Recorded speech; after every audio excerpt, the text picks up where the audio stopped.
Assalamualaikum warahmatullahi wabarakatuh. Bismillahirrahmanirrahim. Alhamdulillahirabbil alamin wa bihi nasta'in ala umurid dunya waddin. Assalatu wassalamu ala asrofil anbiya'i wal mursalin wa ala alihi wa sahbihi ajmain amma ba'du.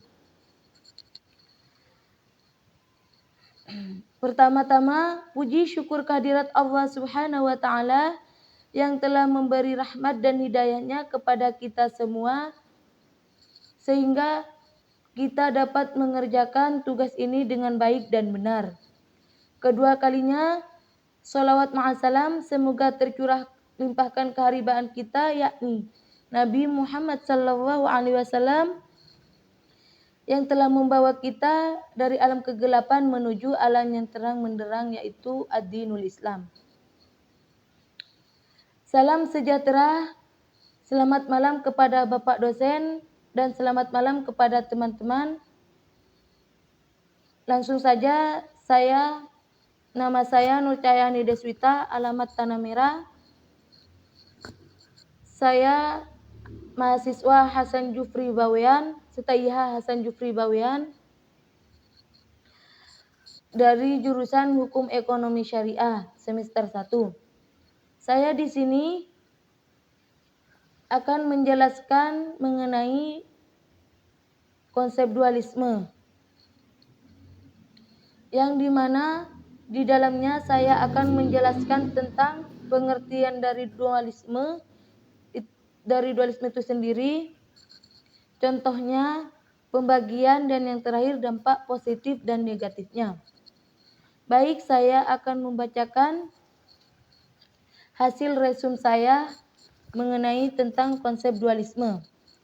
Konsep dualisme adalah peraturan atau ajaran yang menyatakan bahwa ada dua makna yang berbeda, yaitu hubungan antara jiwa dan hubungan antara raga.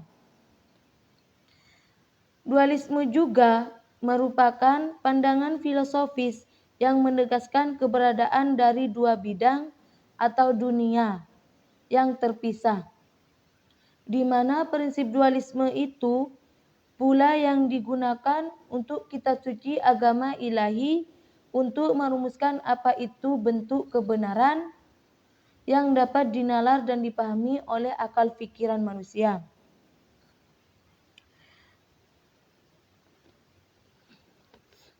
Karena pada dasarnya akal adalah alat yang digunakan untuk manusia untuk berpikir, yang berfungsi untuk merumuskan hal-hal yang berwujud dualistik atau hal-hal yang bertentangan atau tidak sejalan. Maksudnya di sini konsep dualisme ini adalah paham atau ajaran yang mempunyai dua makna yang berbeda.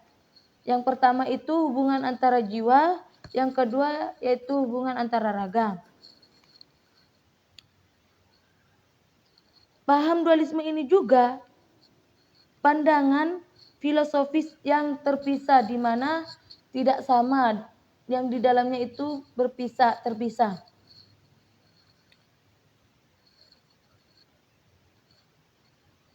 Di mana prinsip dualisme ini juga digunakan untuk kitab suci agama ilahi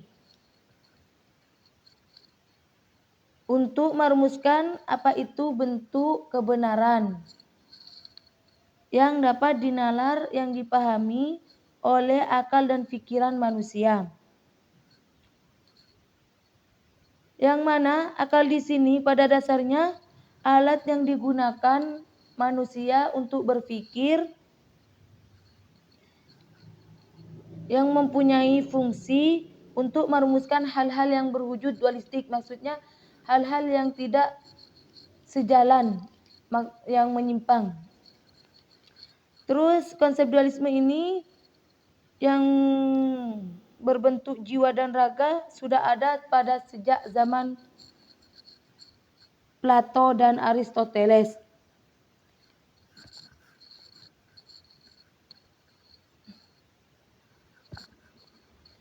Dualisme dibagi menjadi 3 bagian. Yang pertama, dualisme sosial, yang kedua, dualisme teknologi, dan yang terakhir, dualisme finansial. Yang pertama, dualisme sosial. Menurut Profesor Boyke menyatakan bahwa pada suatu masyarakat kemungkinan berlaku dua sistem sosial yang tidak sama. Sistem ini berjalan berdamping dan di mana tidak dapat sepenuhnya saling menguasai satu sama lain.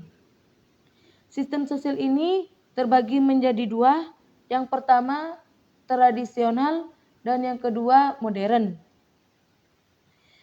Yang mana keduanya ini berasal dari pengaruh luar negara. Maksudnya negara lain. Contohnya itu seperti tanaman perkebunan dan tradisional. Yang kedua, dualisme teknologi.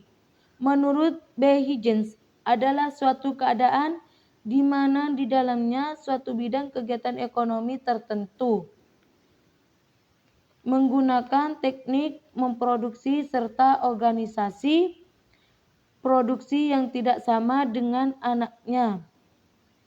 Maksudnya yang tidak sama dengan coraknya. Dan berakibat adanya perbedaan yang besar sekali pada angka produktivitas. Contohnya itu seperti minyak dan pertanian. Yang terakhir itu dualisme finansial. Menurut analisa Menyin, yaitu berkaitan dengan pasar yang menjadi awal munculnya dualisme finansial ada dua. Yang pertama, finansial terdapat pasar uang dengan organisasi yang sempurna atau organized model market. Yang kedua, terdapat pasar uang dengan organizer yang tidak sama sekali atau organization non-market. Yang terakhir yaitu dampak dari positif dan negatifnya. Dampak positifnya itu ada dua. Yang pertama, negara itu lebih dikenal, dan yang kedua meningkatkan fasilitas umum. Dampak negatifnya itu ada tiga. Yang pertama, pemanasan global. Yang kedua, banyaknya gedung-gedung. Yang ketiga itu dan yang terakhir yaitu kepada negara lebih aktif dalam internasional. Baik, cukup di sini saja keterangan saya. Saya mohon maaf kepada dosen apabila banyak kesalahan karena saya masih dalam pembelajaran. Assalamualaikum warahmatullahi wabarakatuh.